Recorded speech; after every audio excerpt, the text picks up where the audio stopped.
बिस्मिल्लाहिर्रहमानिर्रहीम। अस्सलाम वालेकुम नाज़रीन, सुबह बखैर and welcome to Suno Pakistan. मैं हूँ उज़ैर मलिक और मेरे साथ मौजूद हैं नजफ राजा। और यकीन है और दुआ है कि आप जहाँ कहीं पे भी होंगे खुशी और सुकून के साथ ज़िंदगी गुजार रहे होंगे। और आज के प्रोग्राम में भी आपके लिए नेशनल इंटरनेशनल न्यूज़ के साथ इंफॉर्मेशन, एंटरटेनमेंट, स्पोर्ट्स और इंफॉर्मेशन टेक्नोलॉजी, हेल्थ टिप्स भी से सजा हुआ भरपूर शो लेकर आए हैं और उम्मीद है आज का शो भी आपको बहुत पसंद आएगा।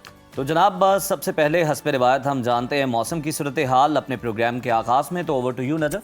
तो आइए वेदर अपडेट्स देते हैं।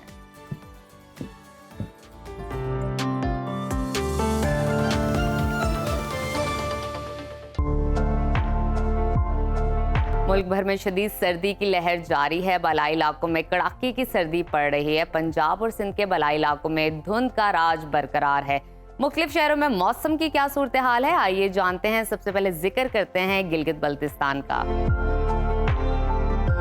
जहां खून जमा देने वाली सर्दी का राज है और गिलगित में दर्जा हरारत कम से कम 7 और ज्यादा से ज्यादा 13 डिग्री रहने का इम्कान है। स्कर्दू की बात करते हैं। स्कर्दू में कम से कम टेम्परेचर -11 और ज्यादा से ज्यादा 5 डिग्री रहने की तवक्को है। महकमा मौसमियात ने आइंदा 24 घंटों के दौरान गिलगित बल्तिस्तान में मौसम शदीद सर्द और मतला जुज़वी अबर आलूद रहने की पेशगोई की है।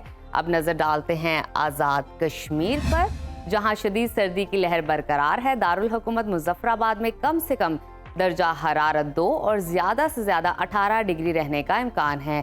श्रीनगर की बात करते हैं, वहां पर कम से कम पारा -5 और ज्यादा से ज्यादा 6 डिग्री रहने की तवक्को है। महकमा मौसमियात के मुताबिक आइंदा 24 घंटों के दौरान वादी में मौसम शदीद सर्द और मतला जुज़वी अबर आलूद रहेगा। आगे चलते हैं और जिक्र करते हैं खैबर पख्तूनख्वा का, जहां बेशतर अजला में मौसम सर्द और खुश्क रहेगा। पेशावर में दर्जा हरारत कम से कम 2 और ज्यादा से ज्यादा 22 डिग्री रहने का इम्कान है। सवात की तरफ चलते हैं, जिसको पाकिस्तान का स्विट्जरलैंड कहा जाता है। वहां पर कम से कम टेम्परेचर -4 और ज्यादा से ज्यादा 14 डिग्री रहने की तवक्को है।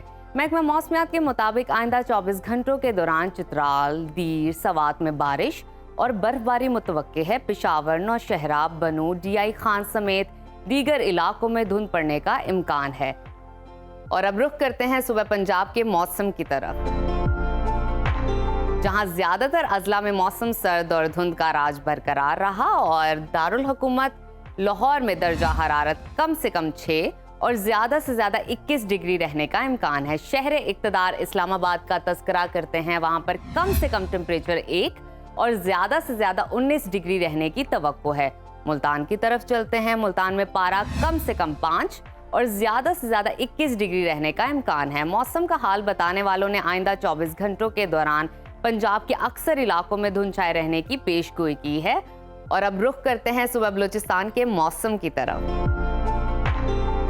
जहां बेशतर अजला में मौसम सर्द और खुश्क रहेगा। सूबाई दारुल हुकूमत कोयटा का दर्जा हरारत कम से कम -2 और ज्यादा से ज्यादा 17 डिग्री रहने का इम्कान है। महकमा मौसमियात के मुताबिक आइंदा 24 घंटों के दौरान बलूचिस्तान के अक्सर इलाकों में मौसम सर्द और खुश्क रहेगा। शुमाल मगरबी अजला में मतला जुज़वी अबर आलूद रहने का इम्कान है। और आखिर में जिक्र कर लेते हैं सुबह सिंध के मौसम का, जहां सर्दी ने डेरे डाल रखे हैं। कराची में दर्जा हरारत कम से कम 10 और ज्यादा से ज्यादा 25 डिग्री रहने का इम्कान है। हैदराबाद की तरफ चलते हैं। हैदराबाद में कम से कम पारा 9 और ज्यादा से ज्यादा 24 डिग्री रहने की तवक्को है। महकमा मौसमियात ने आइंदा 24 घंटों के दौरान सिंध के ज्यादातर अजला में मौसम सर्द और खुश्क रहने का इम्कान जाहिर किया है। सक्खर, शहीद बेनज़ीराबाद, शिकारपुर, कशमोर, खैरपुर और टिंडो जाम और गिरदो नवा में धुंध पड़ने की तवक्को है। शहरियों को सफर के दौरान एहतियाती तदाबीर इख्तियार करने की हिदायत की गई है।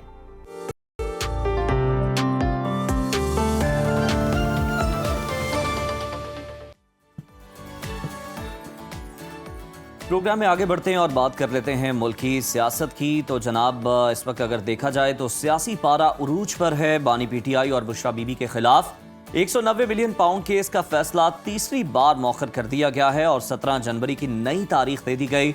एहतसाब अदालत के जज ने ये रिमार्क्स दिए कि मुल्ज़िमान को पेशी के लिए पैगामात भिजवाए गए, मगर ना वो खुद पेश हुए और ना ही उनके वकला अदालत में आए, जिसके बायस फैसला मौखर किया गया। ताहम पीटीआई का ये मौकिफ है कि फैसला 11 बजे सुनाने का बताया गया था।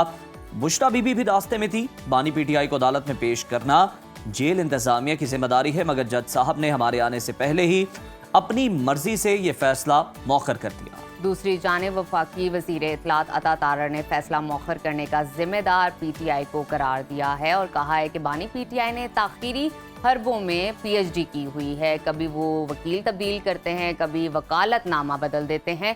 जो बंदा सच्चा होता है वो कभी ताखीर नहीं करता और ना ही तारीख लेता है। दूसरी जानिब हुकूमत और पीटीआई के दरमियान मुज़ाकरात की तीसरी बैठक 16 जनवरी को होने जा रही है। स्पीकर कौमी असम्बली अयाज सादिक ने मुज़ाकराती कमेटियों को जुमेरात को बुला लिया है। इजलास दिन 11:30 बजे होगा। उससे पहले तहरीक इंसाफ मुज़ाकरात को जुडिशल कमीशन से मशरूत कर चुकी है और ये पैगाम दे चुकी है कि अगर 31 जनवरी तक जुडिशल कमीशन ना बना तो फिर ये मुज़ाकरात आगे नहीं चल सके। नाजरीन, इसी तमाम सूरत हाल पे बात करने के लिए इस वक्त हमारे साथ मौजूद हैं तहरीक इंसाफ के सीनियर रहनुमा शौकत यूसुफ ज़ई साहब। बहुत शुक्रिया शौकत साहब आपके वक्त का। बताइएगा, बानी पीटीआई और बुशरा बीबी ने फैसला सुनने के लिए वक्त पर अदालत क्यों नहीं वो पहुंच सके, इसके बारे में बताइए। और साथ ही साथ मुअज़्ज़ज़ जज ने रिमार्क्स दिए हैं कि इन्हें बुलाया गया था, ना वो खुद आए और ना ही उनके वकील पहुंचे। बिस्मिल्लाहिर्रहमानिर्रहीम, बहुत शुक्रिया। अब मेरे ख्याल से इस जज साहब को ना, या तो पता नहीं वो वकालत भूल गई है क्या, इन्होंने कभी वकालत नहीं की है क्या, और फैसला सुनाने के लिए क्या बंदे का होना लाजमी, कौन सी वकालत में लिखा हुआ है, कौन से कानून में लिखा हुआ है कि बंदा सामने होगा तो तब सजा सुनाई जाएगी या फैसला सुनाया जाएगा। नवाज शरीफ कहाँ थे जब उनको सजा सुनाई जा रही थी? वो तो नहीं थे। और तो ये तो बहाना है ना। अब पहली मर्तबा क्या हुआ, दूसरी मर्तबा क्या हुआ, तीसरी मर्तबा, भाई आपके पास फैसला है, सुना के चले जाओ। लेकिन इसका मतलब ये है कि डिलेइंग प्रैक्टिसेस जो हो रही हैं, तो इसमें इसका मतलब है कि कुछ करना चाहती है, या तो गवर्नमेंट कुछ करना चाहती है, या फिर इस केस में कोई दम नहीं है और उसमें दम डालने के लिए हरबे इस्तेमाल हो रहे हैं, वक्त गेन किया जा रहा है। कोई इसमें देखें, असल बात तो ये होता है ना कि आप साबित करेंगे कि जी ये करप्शन का केस है, तो करप्शन ये साबित होता है कि मुल्जिम ने कितना फायदा उठाया है जी। तो इसमें तो इमरान खान ने जाती तौर पर नहीं उठाया, पैसा तो सुप्रीम कोर्ट के अकाउंट में पड़ा हुआ है। 20 अरब रुपए इन्होंने अभी रिसेंटली उस पे मुनाफा भी हासिल कर लिया। अब ये तो झूठी मूठी बात तो नहीं है ना। अब ये 20 अरब रुपए का जो फायदा लिया है, तो ये कहाँ से लिया है, ये बताया ना, सुप्रीम कोर्ट के अकाउंट से नहीं, हुकूमत ने। तो जब 20 अरब का फायदा ले लिया तो नुकसान कितना हुआ है। और दूसरी बात है कि जो जमीन है वो अलकादर ट्रस्ट की है। अलकादर ट्रस्ट में इमरान खान का 1 रुपए का फायदा नहीं है, न शौकत खानम से, न अलकादर ट्रस्ट से। भाई मसला ये है कि केस चलाया गया सिर्फ लोगों को धोखा देने के लिए, और अब जो है ना उसमें डिलेइंग प्रैक्टिसेस इस्तेमाल हो रही है। बिल्कुल आपने सही कहा, बड़ा लंबा ये केस चला है और अब आप कह रहे हैं डिलेइंग टैक्टिक्स। क्या आपको वजह लगती है, क्या पीछे मफाद हो सकता है? क्या मुज़ाकरात के ऊपर ये केस की तलवार लटकाए रखना चाहती है गवर्नमेंट? क्या हो रहा है इसमें? देखें, बड़ा शोर शराबा किया गया कि जी बहुत बड़ा केस है, बहुत बड़ी करप्शन है। अब ये सारे एक्सपोज होंगे, कुछ है इसमें। अगर इसमें कुछ होता तो नेब इसको क्यों बंद करता? केस नेब ने बंद नहीं किया था क्या? नेब के 2 डीजी और वो उन्होंने इस्तीफा नहीं दिए थे कि भाई इसमें कुछ है नहीं, हम कहाँ से इसमें केस करें।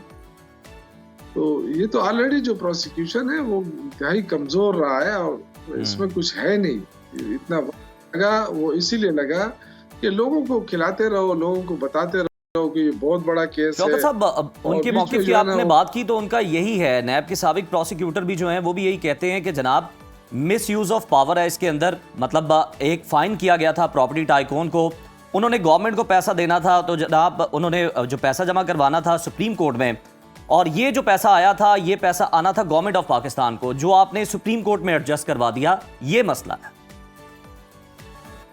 देखिए, पैसा तो पाकिस्तान में ही आया है ना, पाकिस्तान से बाहर तो नहीं गया है।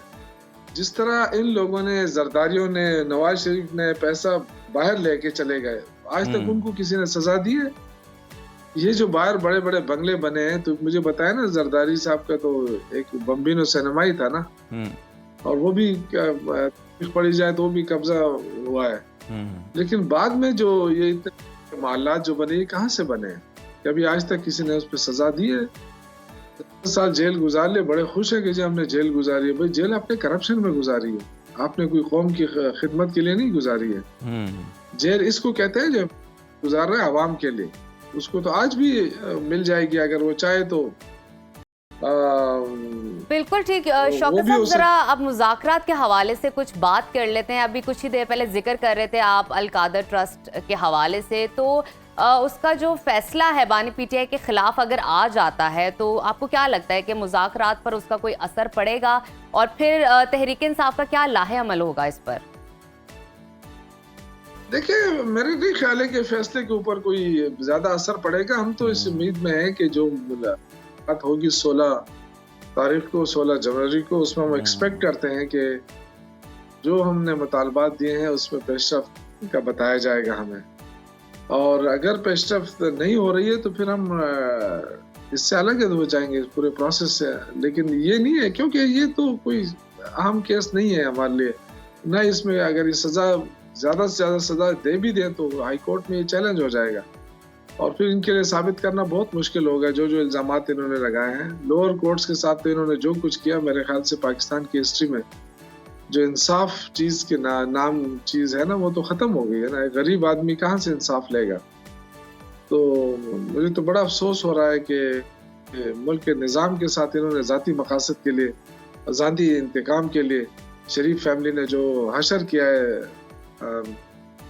पुलिस का जिस तरह इस्तेमाल किया, जिस तरह अदालती निज़ाम ने अपने लिए इस्तेमाल किया, 26वीं आईनी तरमीम लेकर आ गए, इन्होंने तो मुल्क के निज़ाम का बड़ा गर्क कर शौकत साहब, जिसका जितना जितना जोर चला ना, उसने उतना इतना इस्तेमाल किया। चलें, हम दूसरी तरफ ही आ जाते हैं, मुज़ाकरात की बात को कर लेते हैं, और ये तो अपनी जगह मौजूद है, लेकिन फैसले के बारे में अब बात करते हैं। फैसले में ताख़ीर से मुताल्लिक जो आपकी जमात सफाइयाँ दे रही है कि फ़ैसले का जनाब मुज़ाकरात से कोई ताल्लुक़ नहीं है, मुज़ाकरात हमारे इसी तरह से चलते रहेंगे, तो ये जो कोई डील की भी बात हो रही है, आपको क्यों लगता है कि आपको इतनी ये क्लैरिफिकेशंस देनी पड़ रही हैं?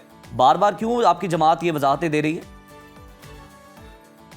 ये देखें, ये तो हुकूमत तासुर देने की कोशिश कर रही है ना कि जी ये डील है, ये प्लान है।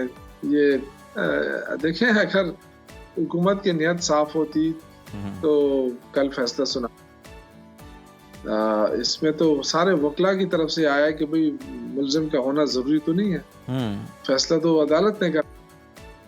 तो ये जो है ना, हुकूमत खुद एक तासुर देने की कोशिश कर रही है, और गलत तासुर देने की कोशिश कर रही है। शायद लोगों को कंफ्यूज करने की कोशिश हो रही है। बिल्कुल ठीक है, बहुत शुक्रिया शौकत यूसुफजई साहब आपके वक्त का, और बिल्कुल आपने जिस तरह से बात की, अब देखना यही है कि जब फैसला सुनाया जाता है तो फिर ये फैसला आता क्या है, और क्या इसका फ़ायदा होगा, या रिलीफ मिलेगा, या मज़ीद मुश्किलात में इजाफा होगा बानी पीटीआई की। तो अब फैसले के जो कानूनी पहलू हैं उन पर बात कर लेते हैं। हमें ज्वाइन किया है, हमारे साथ मौजूद हैं सुप्रीम कोर्ट के सीनियर वकील हाफिज़ एहसन खोखर साहब। बहुत शुक्रिया सर आपके वक्त का। सबसे पहले तो हमें ये बताइएगा कि 190 मिलियन पाउंड फैसला तीसरी बार है कि मौखर हो चुका है। आपको क्या लगता है फैसला बार बार क्यों मौखर हो रहा है? ताखीर की वजूहात कानूनी है, या फिर ये आप समझते नहीं कि मामला सारा इतने डिलेज के बाद पॉलिटिसाइज हो गया? बिस्मिल्लाहिर्रहमानिर्रहीम। मामला तो पहले दिन से ही पॉलिटिसाइज, और पाकिस्तान की बदकिस्मती है कि पाकिस्तान के अंदर जब भी कहीं मिस यूज ऑफ अथॉरिटी या करप्ट प्रैक्टिसेस आती हैं, उस सारे प्रोसेस को पॉलिटिसाइज कर दिया जाता है। और चूंकि हमारे मुल्क के अंदर इतनी पॉलिटिकल पोलराइजेशन है कि उसके अंदर सच और झूठ की तमीज़ जो है वो इस एग्जेजरेटेड नैरेटिव से जो है उसको निकालना बड़ा मुश्किल हो जाता है। अब ये है कि आपके सामने कल एक केस लगा हुआ था, उसके अंदर जज साहब ने अनाउंसमेंट ऑफ जजमेंट करनी थी, और हमारा ज़ाब्ता फौजदारी के अंदर लिखा हुआ है कि जब भी कोई जज अनाउंसमेंट ऑफ जजमेंट करेगा, जो सेक्शन 366 है, उसके अंदर ओपन कोर्ट होगी और एक्यूज का प्रेजेंट होना जरूरी है। और अगर एक्यूज प्रेजेंट नहीं होते तो उनकी जगह उनके प्लीडर्स का होना जरूरी है, और जिस डेट को वो फिक्स करेगा उसके प्रॉपर नोटिस जो है वो इशू किए जाएंगे। अब ये है कि अगर वो जजमेंट अनाउंस कर भी देता है कि एक्यूज प्रेजेंट नहीं है या उसके बाद उनके प्लीडर्स या लॉयर्स मौजूद नहीं है, तो जजमेंट जो है वो नलिफाई नहीं होगी। उसका इफेक्ट इसी तरह होगा कि जिस तरह एक लॉ के मुताबिक वो जजमेंट है। लेकिन मैं समझता हूँ कि दो वजह ऐसी हैं कि जिसकी वजह से कल जो अनाउंसमेंट ऑफ जजमेंट है उसके अंदर एक एडजर्नमेंट आई है जो अब 17 जुलाई को आएगी। एक ये है कि जिस तरह हमारे पूरे मुल्क के अंदर एक पॉलिटिकल क्रिटिसिज्म इस सोशल मीडिया के ऊपर और उसके बाद ये आपका पॉलिटिकल पार्टीज के अंदर है। आपको याद होगा कि कुछ माह पहले एक इस्लामाबाद के सेशन जज ने सजा दी थी और उसके अंदर उस वक्त उन्होंने एक्यूज की प्रेजेंट जो फॉर्मर प्राइम मिनिस्टर थे उनकी प्रेजेंट नहीं की थी और पूरा एक ह्यू एंड क्राई आया था कि जी क्या इतनी जल्दी थी कि जज साहब ने वेट नहीं किया और उन्हें आने देते और उन्हें मौका देते तो आते, तो ये एक तरीका था। और अगर नहीं आए तो जजमेंट जो है वो इलीगल है, अगेंस्ट द लॉ है और ये बिल्कुल जजमेंट जो है इसी बुनियाद के ऊपर सेट असाइड होना चाहिए। तो मेरा ख्याल है कि ये जज भी इस्लामाबाद के उन्होंने इस चीज को रियलाइज किया होगा कि मैं जो भी जजमेंट कहूंगा तो दोनों साइड इसके ऊपर एक मौकफ ऐसा लेंगी कि ये जजमेंट जो है इसके अंदर हेस्ट की गई। हालांकि अगर आप देखा जाए तो ये 2018 से केस जो है ये चला है और 2023 तक जो है वो नैब कोर्ट के अंदर आया है। फरवरी के अंदर इसके ऊपर चार्ज फ्रेम हुआ है, 100 से ज्यादा इसके ऊपर हेयरिंग्स हो चुकी हैं और कोई ऐसी चीज नहीं आई कि जिसके ऊपर प्रोसिक्यूशन या डिफेंस ये कहे कि इस केस के अंदर हेस्ट जो है वो किया गया है। 36 से ज्यादा इसके अंदर गवाह आए हैं, 342 की स्टेटमेंट आई है, 76 से ज्यादा क्वेश्चन जो है वो फॉर्मर प्राइम मिनिस्टर उनकी वाइफ को दिए गए हैं। अब 18 दिसंबर को अगर उन्होंने जजमेंट रिजर्व की थी तो आपको पता होगा कि हमारे पूरे मुल्क के अंदर जो दिसंबर का आखिरी हफ्ता या फर्स्ट वीक ऑफ जनवरी है वो सुप्रीम कोर्ट से लेके डिस्ट्रिक्ट कोर्ट्स और स्पेशल कोर्ट्स तक छुट्टियां होती हैं और उसके बाद जो है जनवरी के फर्स्ट वीक के एंड पे या सेकंड वीक से जो है प्रोसीडिंग स्टार्ट होती है। मैं समझता हूँ कि जज साहब ने जब ये जजमेंट रिजर्व की थी तो वैसे ही इसको डेट जो है 1 जनवरी या सेकंड वीक की दे देते ताकि ये कंट्रोवर्सी जो है वो इनिशिएट ही ना होती। अब ये है कि कल उन्होंने एक एक्सप्लेनेशन दी है कि जिसके अंदर उन्होंने कहा है कि 6 तारीख जो है उसको मैं एक ट्रेनिंग पे था और आज मैंने बुलाया है, नहीं आए, एक जेल कस्टडी के अंदर है वो भी नहीं आए। उन्होंने कहा मेरी फैमिली आएगी, फैमिली जो है वो आए नहीं, लॉयर्स मौजूद नहीं और जनरली जितनी भी पाकिस्तान हाफिज एहसान साहब, इस पर पीटीआई का ये मौकिफ है, वो कहते हैं कि बुशरा बीबी रास्ते में थी और बानी पीटीआई को पेश करना तो जनाब जेल इंतजामिया की जिम्मेदारी है, हमारी तरफ से डिले नहीं था, ये जज साहब की अपनी तरफ से था। इसके अंदर मैं आपको बताऊं कि जितनी भी इस तरह के हाई प्रोफाइल केसेस होते हैं उसके अंदर एक रिस्पेक्ट का एलिमेंट जो है वो कोर्ट भी देखती है और जो जिनकी कस्टडी के अंदर होता है वो भी देखते हैं। अब आपने देखा होगा कि कभी भी फॉर्मर प्राइम मिनिस्टर ने ये नहीं कहा कि मुझे जबरदस्ती जो है वो इस ट्रायल कोर्ट के अंदर या और भी उनके जो केसेस चल रहे हैं उन्हें लेके आया है। उन्हें कहा है कि जी आपका मैटर चल रहा है आप आए, उन्होंने कहा जी मैंने नहीं आना, उन्होंने कहा ठीक है नहीं आना, वेट कर लेते हैं, उनकी फैमिली आई नहीं है। और जब भी आप देखें कि अदालत का जो मैटर होता है वो फर्स्ट प्रायोरिटी आती। और अब भी ऐसी चीज है कि अदालत ने, मैं समझता हूँ कि एक ऑर्डर किया है कि जिसके अंदर सारी अगर क्रिटिसिज्म जो थी वो मेरिट्स की बजाय इस चीज के अंदर चली जाती कि जी हम मौजूद नहीं थे, अगर ये फैसला किसी और तरह का आता है तो उस कंट्रोवर्सी जो लीगल क्रिएट होनी थी, जिस तरह आगे यूसुफ जई साहब फरमा रहे थे कि जी जज को अनाउंस कर देना चाहिए था, तो मैंने इसलिए आपको एग्जांपल दी ना कि कुछ माह पहले जो था वो जज हुमायूं दिलावर साहब ने एक जजमेंट दी थी। वो आप जजमेंट तो क्रिटिसाइज करें लेकिन बुनियाद ही ये बना कि अदालत जो है एक्यूज की प्रेजेंट के बगैर फैसला ही नहीं कर सकती। तो हम ना जज को इधर रहने देते हैं ना उस साइड पर रहने देते हैं। अदालत में है तो हम इसके इम्कानात और मुमकिनात पर ही बात कर सकते हैं। तो अब आपको क्या फर्दर प्रेडिक्शन समझ आ रही है, नजर आ रही है, जो फर्दर मुमकिनात हो सकती हैं इस केस के हवाले से? एक तो ये है कि जो 17 जनवरी उन्होंने डेट फिक्स की है, अब लॉ ये कहता है कि अगर वो उन्हें पता चल जाता है या एक्यूज प्रेजेंट नहीं आता या उसकी प्रेजेंट जो है वो इंटेंशनल होती है कि वो नहीं आना चाहता तो वो जजमेंट अनाउंस कर देंगे। और जिस तरह उन्होंने कहा भी है कि मैंने साइन कर दिया मैं करूंगा। अब आ जाते हैं इस केस के फैक्ट्स के ऊपर। फैक्ट्स ये हैं इस केस के अंदर कि पाकिस्तान के अंदर, पाकिस्तान से बाहर 3 ऐसी जगह हैं ये जिस जगह ये मामला गया है। एक है नेशनल क्राइम एजेंसी, एक है पाकिस्तान की सुप्रीम कोर्ट और तीसरी है पाकिस्तान की कैबिनेट। नेशनल क्राइम एजेंसी जो बरतानिया की काम करती है, उसके जिम्मे ये है जो व्हाइट कॉलर क्राइम पे है कि अगर किसी जगह मनी लॉन्ड्रिंग का पैसा किसी मुल्क के अंदर आता है तो या उसको सेटलमेंट के जरिए उस मुल्क को वापस भिजवाएं अगर उनकी इन्वेस्टिगेशन के अंदर साबित हो जाता है, और अगर कोई शख्स कहता है कि नहीं मैं इस जाके अदालत के अंदर फेस करूंगा, तो वो अदालत के फैसले के बाद जो है वो उसे सजा भी होती है, क्रिमिनल पनिशमेंट भी आती है और पैसा भी फोरफीट करके पाकिस्तान या दुनिया के किसी मुल्क के जहां से आया हो जाया जा सकता है। अब इस केस के अंदर मनी लॉन्ड्रिंग जो है वो एडमिटेड है। 8 ऐसे अकाउंट्स थे जिनको फ्रोज किया गया और उसके बाद एक सिविल सेटलमेंट की तरफ चला गया कि जी पैसा पाकिस्तान की हुकूमत को दे दिया जाए। वहां पे ये है कि पाकिस्तान की सुप्रीम कोर्ट के अंदर एक और मैटर चल रहा था जो सिविल लायबिलिटी का था, तकरीबन 460 बिलियन का इशू था बैरियर टाउन और मलीर डेवलपमेंट अथॉरिटी का। अब उसके अंदर एक इंडिपेंडेंट पैसे आने थे और वहां के ऊपर जो क्रिमिनल लायबिलिटी थी वहां का पैसा पाकिस्तान की कैबिनेट को डाक के अंदर रख के किया गया कि पाकिस्तान की कैबिनेट कभी भी प्राइवेट सेटलमेंट में आज तक नहीं आती। असल वो उन्होंने उस चीज की एंडोर्समेंट करनी थी कि जो पैसा पाकिस्तान एक गवर्नमेंट डील करने जा रही है या जिस डील के ऊपर पाकिस्तान की तरफ से एक सिग्नेटरी है, वो पैसा पाकिस्तान के अकाउंट 1 के अंदर आना चाहिए। और वो चीज आपने देखा कि 2 दिसंबर को नोट पुट अप किया गया, हालांकि वो डील तो पहले साइन हो चुकी थी 3 दिसंबर को और 6 नवंबर को उसकी प्रेस रिलीज भी एनसीए ने इशू कर दी थी।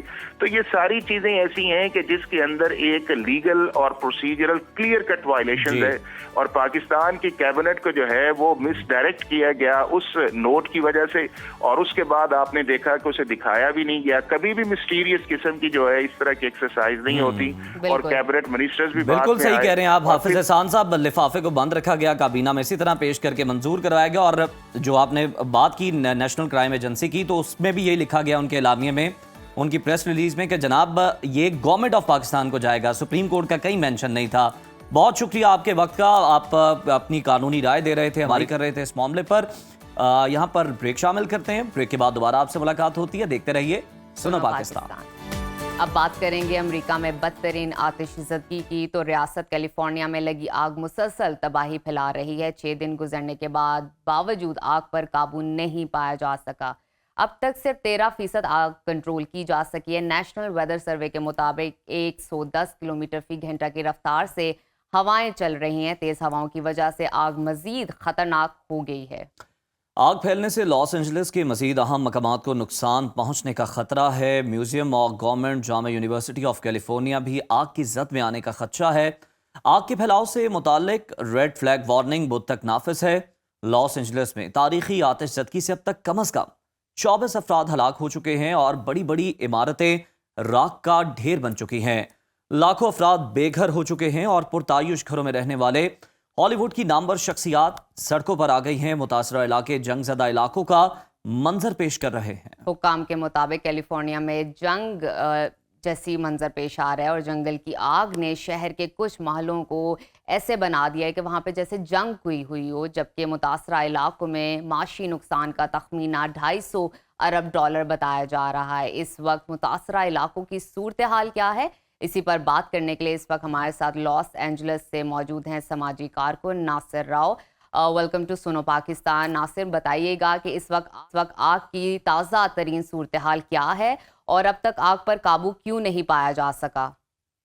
जी अस्सलाम वालेकुम। पहली वजह आग की ये है कि वाटर एक्सेस जो है इतना नहीं है, क्योंकि ये कैलिफोर्निया वेरी ड्राई सिटी है। काफ़ी अर्से से यहाँ बारिश नहीं हुई है, तो पानी का एक्सेस नहीं मिला, उसकी वजह से ये आग पे इतना काबू नहीं पाएगा। अभी तक जो है आग के ऊपर काबू पाया गया है वो 14% जो है उस पर।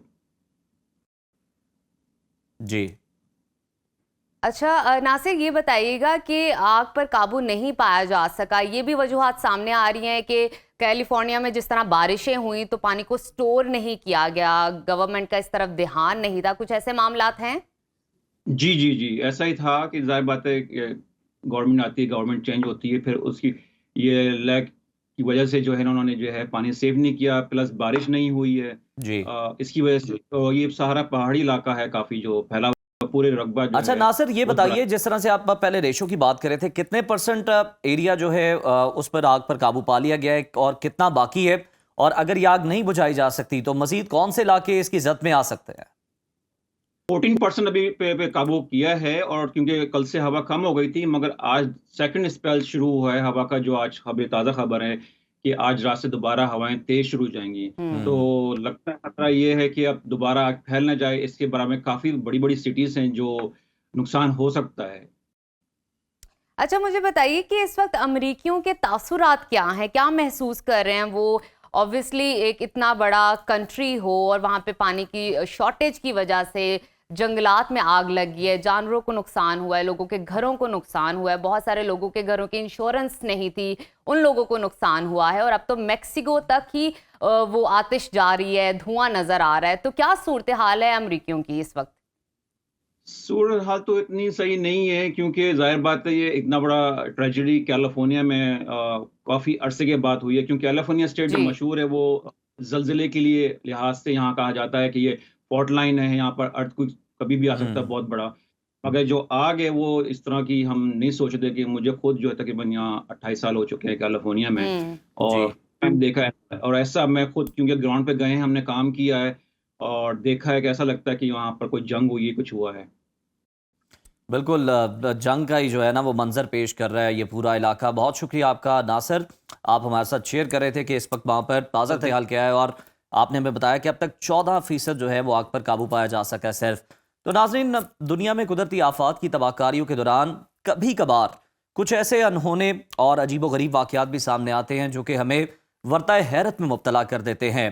हाल ही में लॉस एंजलिस के साहिली इलाके मालिबू में जब जंगल की खौफनाक आग ने मुतादिद मकानात को अपनी लपेट में लिया, वहीं पर एक मकान मौजज़ाना तौर पर महफूज रहा, और ये कोई मामूली मकान नहीं था, बल्कि टेक्सास के बिजनेसमैन और साबिक वेस्ट मैनेजमेंट इन कॉरपोरेशन के सरबराह हैं जनाब डेविड स्टेनर की ये मिल्कियत है, और इस मकान की मालियत $90 लाख से जायद बताई जाती है, जो कि अपनी मजबूत तामीर और अनोखी खसूसियात की बदौलत इस आग से महफूज रहा। और ये सब कैसे मुमकिन हुआ, इसका जवाब मकान की तामीर में छुपा है। इसकी दीवारों में स्टूको और पत्थर जैसे आग से बचाव वाले मवाद का इस्तेमाल किया गया, जबकि छत को भी एक खास मवाद से तैयार किया गया था। इसके अलावा इस मकान को 50 फीट नीचे समंदरी फर्श तक पाइलिंग के जरिए मजबूत किया गया था। इंटरेस्टिंग बात यह है कि डेविड स्टेनर ने यह मकान की जब तामीर करवाई थी तो दरअसल उनके जहन में जंजलों के खतरात को मद्देनजर रखते हुए इस मकान को बनाया गया था, लेकिन उन्हें ये चीज़ नहीं मालूम थी कि ये जंगल की आग के लिए भी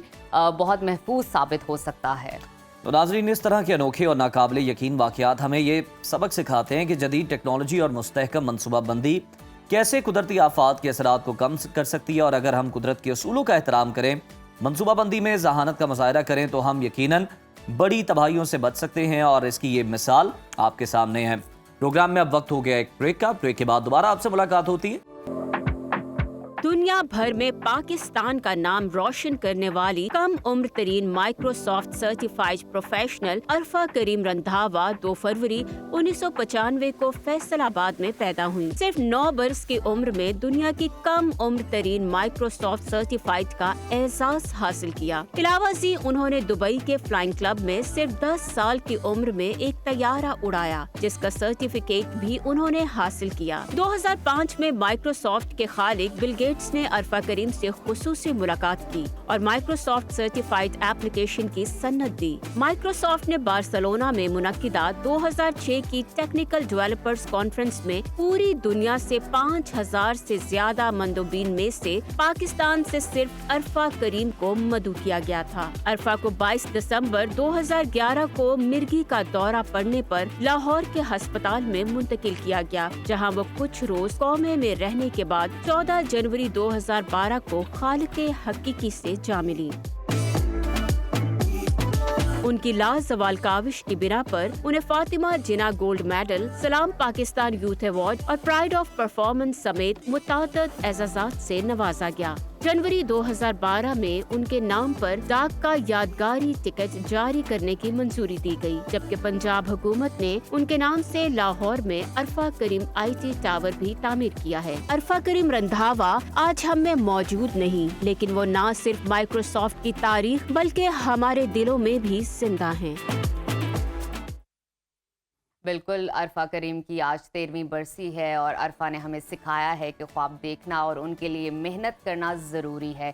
उनके नक्शे कदम पर चलकर हमारे नौजवान आज भी टेक्नोलॉजी और दीगर शोबों में दुनिया को हैरान कर सकते हैं। आज के दिन हम सब दुआ करते हैं कि अल्लाह ताला आरफा करीम को जन्नतुल फिरदौस में जगह अता फरमाए, आमीन। और आरफा की जिंदगी हम सब के लिए मशअल राह है और हमें उम्मीद है हमारे नौजवान उनके नक्शे कदम पर चलते हुए पाकिस्तान का मजीद कामयाब बनाएंगे। बिल्कुल, पाकिस्तान का नाम रोशन करेंगे, पाकिस्तान को कामयाबियों की तरफ लेकर चलेंगे।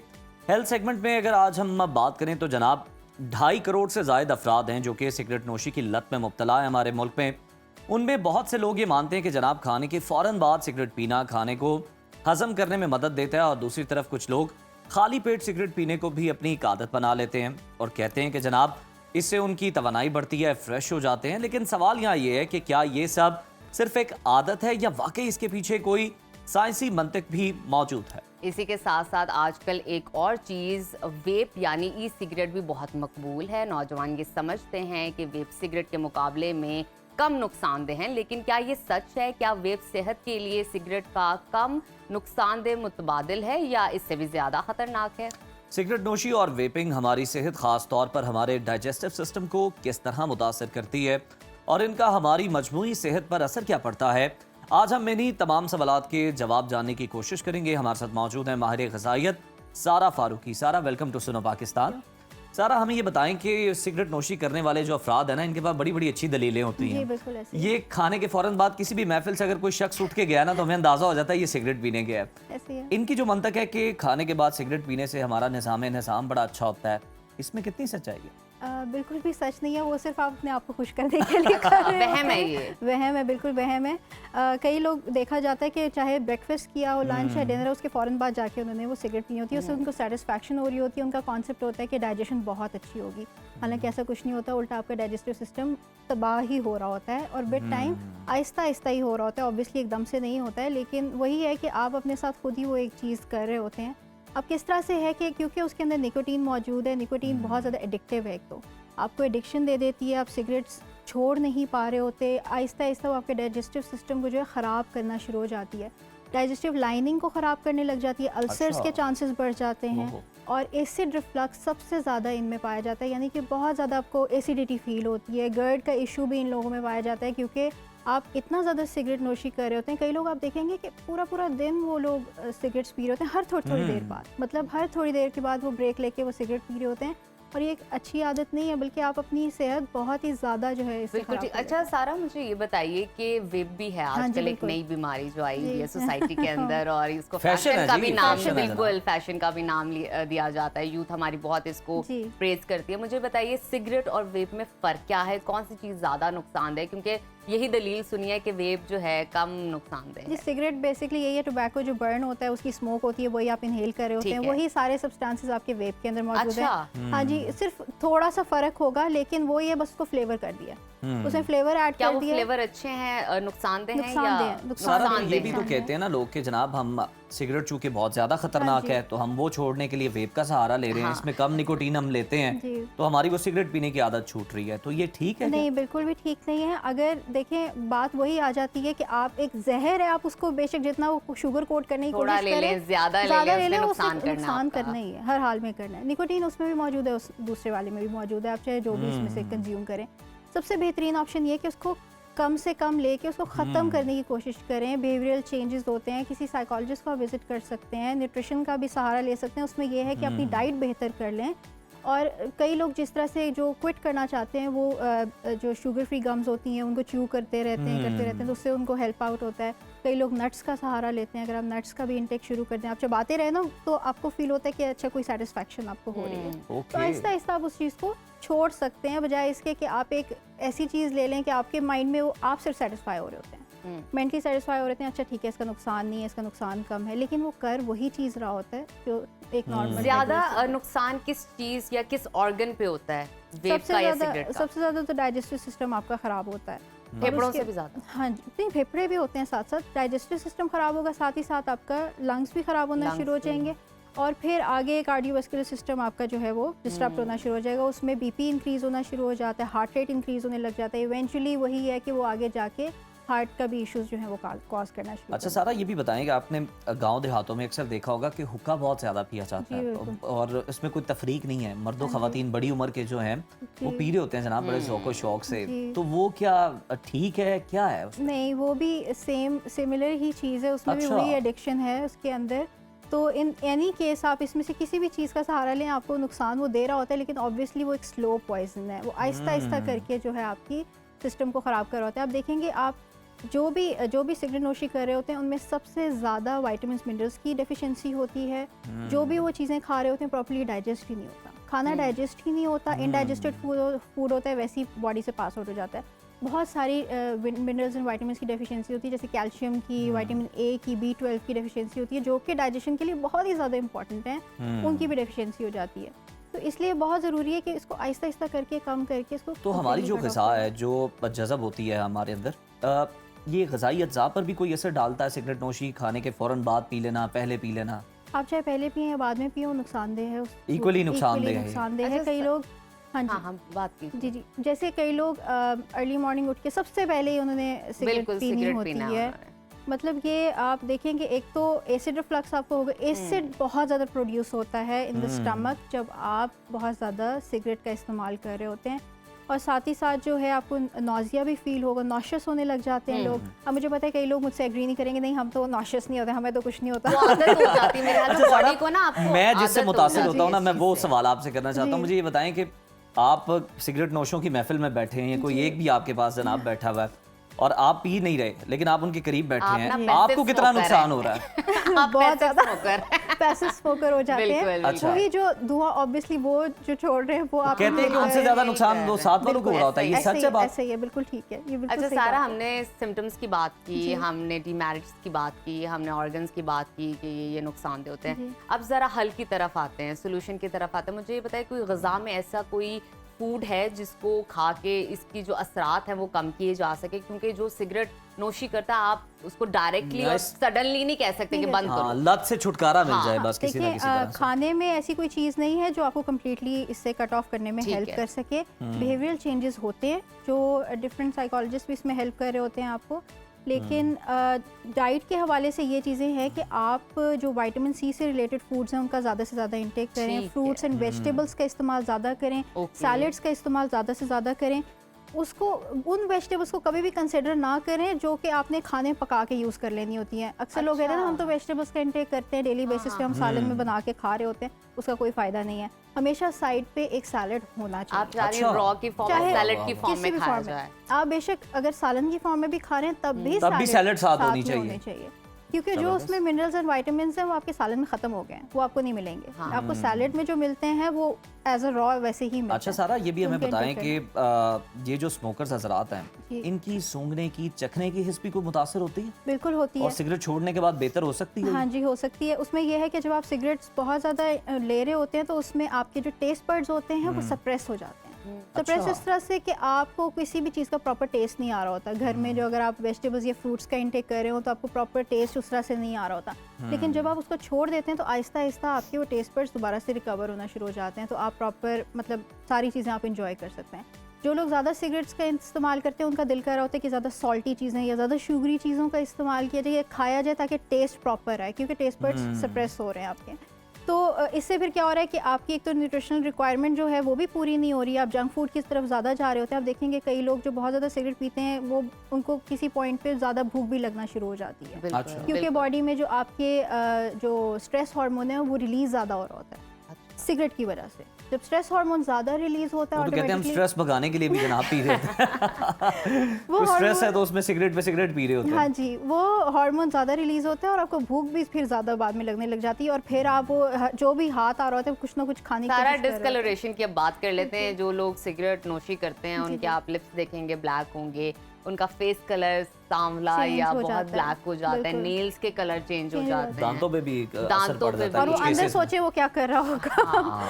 आपके लंग्स भी जो है उनका भी कलर जो है चेंज होना शुरू हो जाता है। अच्छा, हाँ, organs का भी? बिल्कुल चेंज होना शुरू हो और आपकी जो ब्लड वेसल्स हैं उनमें जाता है। इन्फ्लेमेशन स्टार्ट हो जाएगी, इन्फ्लेम्ड होना शुरू हो जाएगी। मुझे वो लगता है आपको- सारा जो स्मोकर्स है ना वो हमें इससे ज्यादा शायद नहीं सुनना चाहते, लेकिन देखें हमने तो उनको हम दिया अच्छे नहीं जलाना है, लग रहे हमने तो होंगे। कोशिश करनी है ना बिल्कुल, जनाब कि बिल्कुल। उनकी ये लत जो है छूट जाए, हाँ जी। बच जाए। वैसे बहुत शुक्रिया सारा आपके Thank वक्त you का। so much. Thank you. तो जनाब जो भी है, सिगरेट है, वेपिंग है दोनों ही नुकसानदेह, दोनों कुछ ज्यादा है नुकसानदेह। कुछ कम है। इस डिबेट में पड़े बिना आप अगर इससे जान छुड़वा लें, छुटकारा हासिल कर लें, तो इससे बेहतर तो फिर कोई बात ही नहीं है ना सर। और इसके साथ साथ ये आपकी जिंदगी की बात है, आपकी सेहत की बात है और आपके साथ बहुत बजट सारी की भी जिंदगी- बात है। सबसे इम्पोर्टेंट महंगे हैं सिगरेट। उजैर, आपकी जिंदगी के साथ बहुत सारी जिंदगियां जुड़ी हुई हैं, उनके बारे में सोचिए। तो लेते हैं एक छोटी सी ब्रेक, कहीं मत जाइए, देखते रहिए सुनो Pakistan. Welcome back to Suno Pakistan once again. अब बात करेंगे कुछ खेल के मैदान से। तो जनाब पाकिस्तान सुपर लीग ने एक दहाई का सफर मुकम्मल कर लिया है और गुज़श्ता रोज 10वें एडिशन की तकरीब लाहौर के हुजूरी बाग में हुई, जहां फ्रेंचाइज मालिकान और टीम मैनेजमेंट ने ड्राफ्ट के जरिए अपनी अपनी टीम तश्कील दी है और दुनिया क्रिकेट के बड़े नाम David Warner, Kane Williamson, Daryl Mitchell, Adam Milne PSL का हिस्सा बन गए हैं और 6 टीमों ने खिलाड़ियों का इंतखाब कर लिया है। ऑस्ट्रेलवी प्लेयर डेविड वार्नर PSL के महंगे तरीन क्रिकेटर बन गए हैं। उन्हें कराची किंग्स की जानिब से मुंतखब किया गया और उन्हें PSL खेलने के लिए $3 लाख मिलेंगे।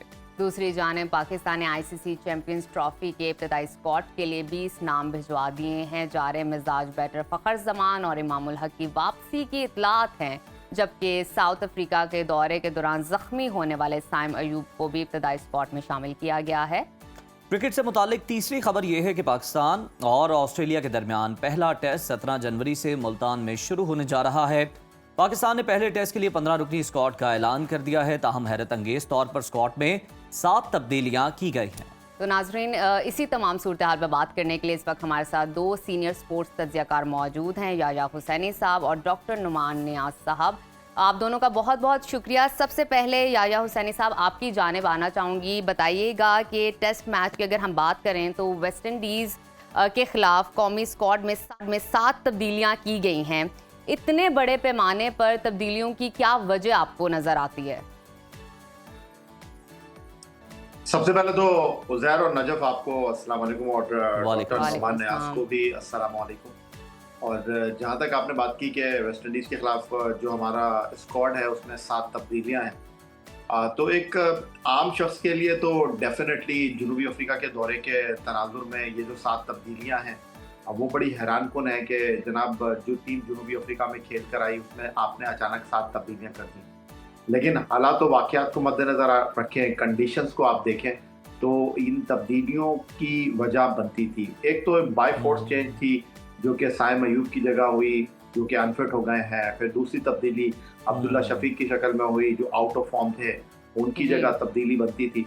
अब बाकी जो तब्दीलियां हैं वो कंडीशन को मद्देनजर रखकर की गई हैं, क्योंकि जनूबी अफ्रीका में हम फास्ट बॉलर्स के ऊपर इन्हिसार कर रहे थे।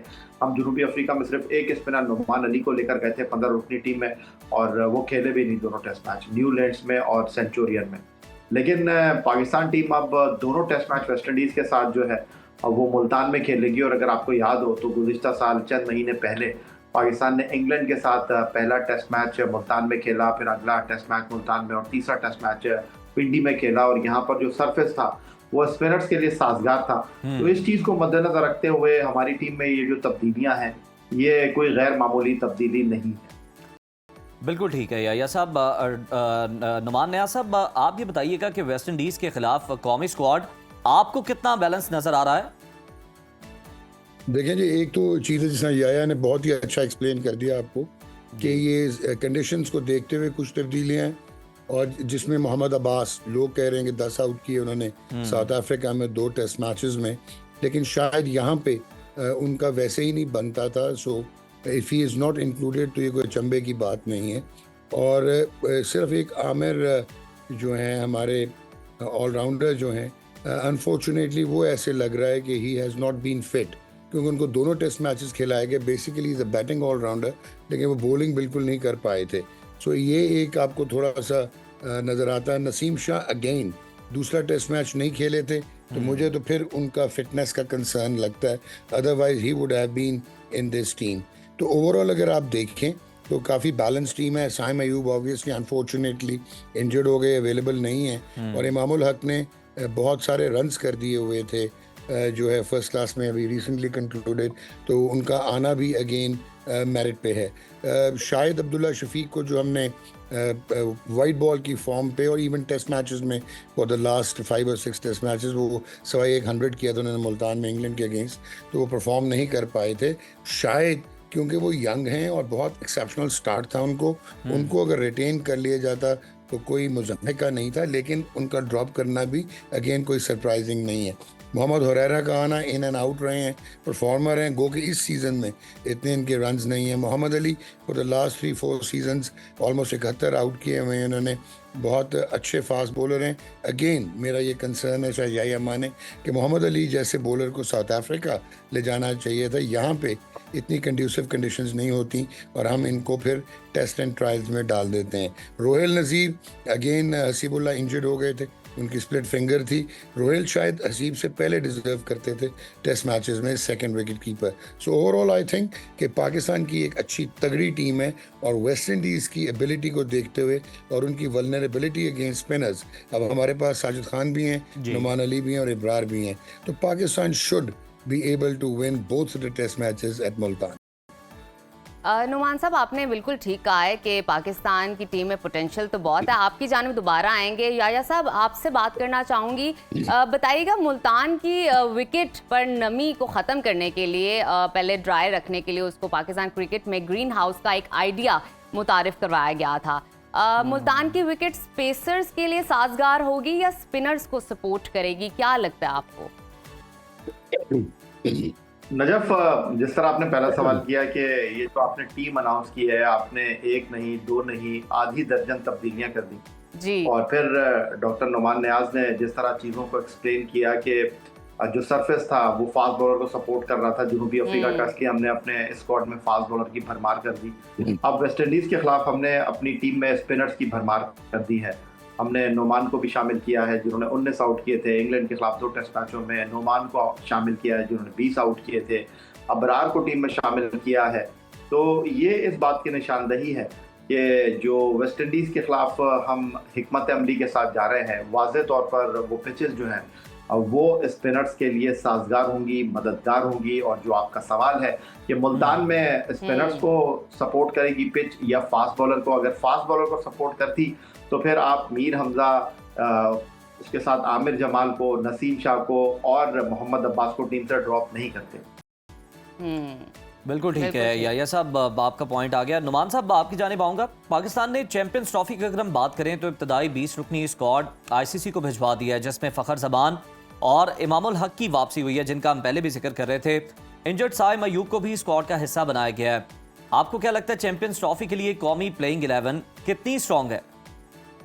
देखें, कंडीशंस को देखते हुए कि हम अपने बैकयार्ड पे खेलेंगे और हमने एक या मैक्सिमम 2 मैचेस जो है वो दुबई में खेलने होंगे। प्रॉबेबली जो ये 20 नाम हैं कंफर्म नहीं है, लेकिन जो भेजे गए हैं वो ठीक ठाक तगड़े नाम हैं। आपकी बॉलिंग काफ़ी तगड़ी लगती है, आपकी बैटिंग।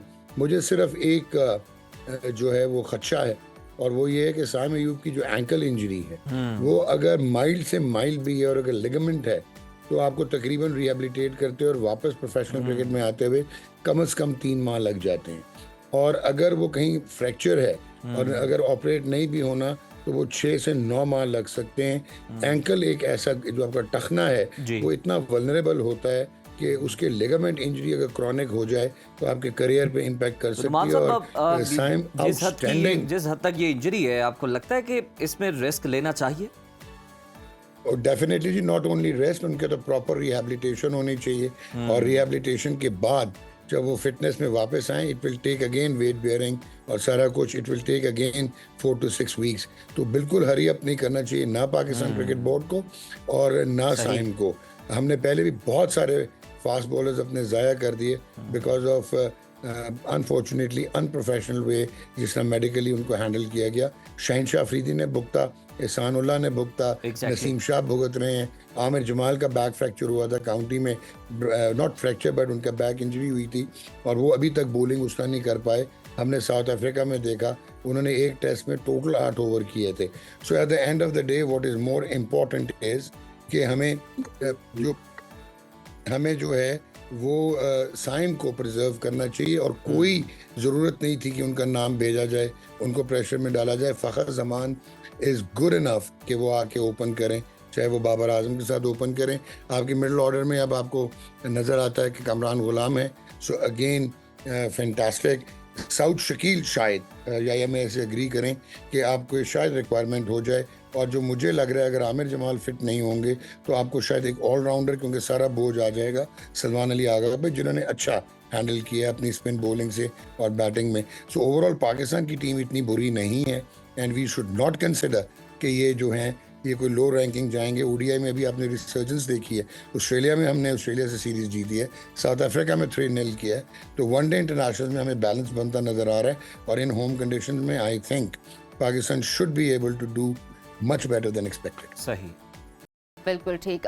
याया साहब, आपकी जानिब आना चाहूँगी, मुझे बताइएगा कि ऑस्ट्रेलिया के डेविड वार्नर पीएसएल के महंगे तरीन खिलाड़ी बन गए। नामवर गैर मुल्की प्लेयर्स की आपको क्या लगता है पीएसएल में शमूलियत पाकिस्तानी क्रिकेट के लिए कितने फायदेमंद साबित हो सकती है? क्या तासुरात हैं इस हवाले से आपके?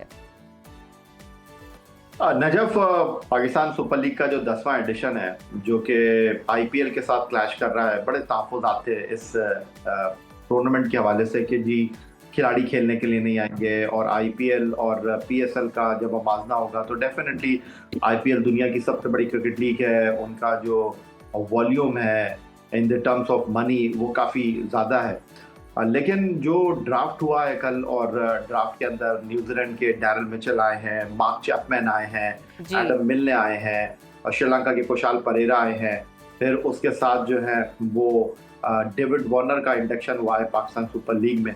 तो ये पाकिस्तान सुपर लीग का एक अच्छा एडिशन होगा, और जो 6 फ्रेंचाइजेज ने अपने ड्राफ्ट के जरिए खिलाड़ियों का इंतखाब किया है, कई ऐसे खिलाड़ी हैं जो कि बैनुल-अक़वामी क्रिकेट में अपना नाम रखते हैं, पहचान रखते हैं, और उस्मान ख्वाजा हो गए, इमरान ताहिर हो गए, ये वो क्रिकेटर्स हैं जो कि इस बार पाकिस्तान सुपर लीग में मुंतखब नहीं हुए। टिम साउथी न्यूजीलैंड के, जिन्होंने हाल ही में रिटायरमेंट ली है, तो एक अच्छी क्रिकेट आपको देखने को मिलेगी।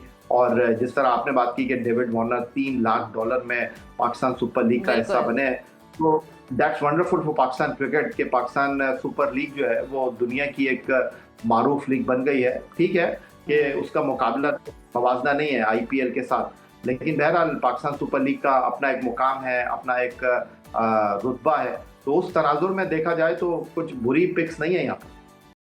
बिल्कुल ठीक है। नुमान साहब, इतलात ये भी आ रही है कि भारतीय कप्तान रोहित शर्मा चैंपियंस ट्रॉफी के फोटोशूट के लिए पाकिस्तान आ सकते हैं।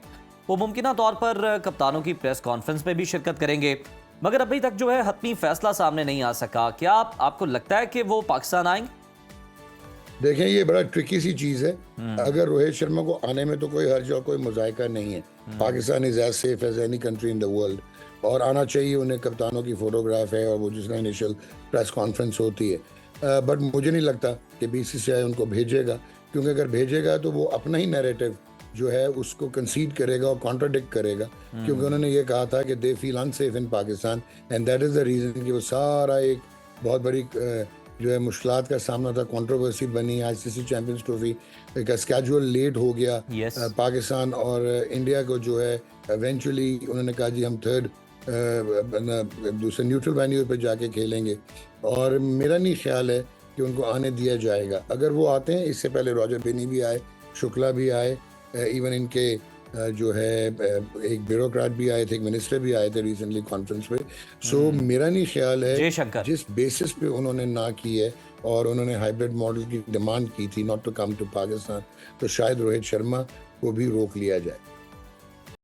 बिल्कुल ठीक। अच्छा याया साहब, बताइएगा, साबिक कप्तान सरफराज अहमद को किसी टीम ने मुंतखब नहीं किया और कोयटा ग्लैडिएटर्स ने साबिक कप्तान को कोचिंग पैनल में शामिल करने का ऐलान कर दिया है। सरफराज अहमद, आपको क्या लगता है कि ये प्लेयर के बजाय बतौर कोच कितने मौसर साबित हो सकते हैं? देखिए नजफ, वो कहते हैं ना कि कभी के दिन बड़े और कभी की रातें। तो सरफराज अहमद की क़यादत में हमने चैंपियंस ट्रॉफी जीती थी 2017 में, और अब चैंपियंस ट्रॉफी उसके बाद मुनक्किद होने जा रही है। चैंपियंस ट्रॉफी को पाकिस्तान होस्ट कर रहा है, चैंपियंस ट्रॉफी का डिफेंडिंग चैंपियन है। लेकिन सरफराज अहमद जो पाकिस्तान सुपर लीग 2019 में कोयटा ग्लैडिएटर के चैंपियन कैप्टन थे, इस बार वो कोयटा के साथ एसोसिएट नहीं है बतौर एक खिलाड़ी जी। लेकिन पाकिस्तान क्रिकेट में अगर आपको याद हो, जो 5 मेंटोर पाकिस्तान क्रिकेट बोर्ड ने बनाए हैं, उनमें 2 प्लेइंग मेंटोर हैं, इंक्लूडिंग शुएब मलिक, सरफराज अहमद। तो सरफराज अहमद अगर कोचिंग के रोल में अब आ रहे हैं और मोइन खान बैक सीट पे चले जाएंगे, तो ये कोई हैरान कुन बात नहीं है। और यहाँ पर कोई सीट छोड़ने के लिए तैयार नहीं होता, कोई पीछे जाने के लिए तैयार नहीं होता। तो अच्छे वक्त में सरफराज अहमद जो है उन्होंने स्टेप डाउन किया है, उन्होंने चीज़ों को अंडरस्टैंड किया है। कोयटा के साथ जो है उन्होंने अपनी जो एक एसोसिएशन है उसको मजीद मजबूत किया है और कोयटा ने उनको ओन किया है, उनको अपना कप्तान रखा था, 9 सीजन खिलाया और अब उनके साथ जो अपनी बाउंडिंग है उसको मजीद मजबूत करने जा रहे हैं। तो ये एक अच्छी रिवायत है और इसको आपको अप्रिशिएट करना चाहिए, बजाय इसके कि आप ये कहें कि जी सरफराज अहमद का टाइम खत्म हो गया, सरफराज अहमद के साथ नाइंसाफी हो गई। खिलाड़ी पूरी जिंदगी तो खेल नहीं सकता। जाहिर है, बिल्कुल हम अप्रिशिएट कर रहे हैं। या साहब, नुमान साहब, आप जरा इस सवाल को लेकर थोड़ा सा मुस्कुरा रहे थे तो मुझे जरूरत महसूस हुई कि आपका भी कमेंट ले लिया जाए। तो सरफराज के नए रोल पर आप क्या कमेंट करेंगे? मैं जी नंबर 1 जिया ने बहुत ही अच्छा कहा है कि कोयटा ग्लैडिएटर्स के वो ऑलमोस्ट उनकी पेरेंट फ्रेंचाइज रही और 8 सीजन उन्होंने कप्तानी की, शराली रूसो ने 9th में की थी।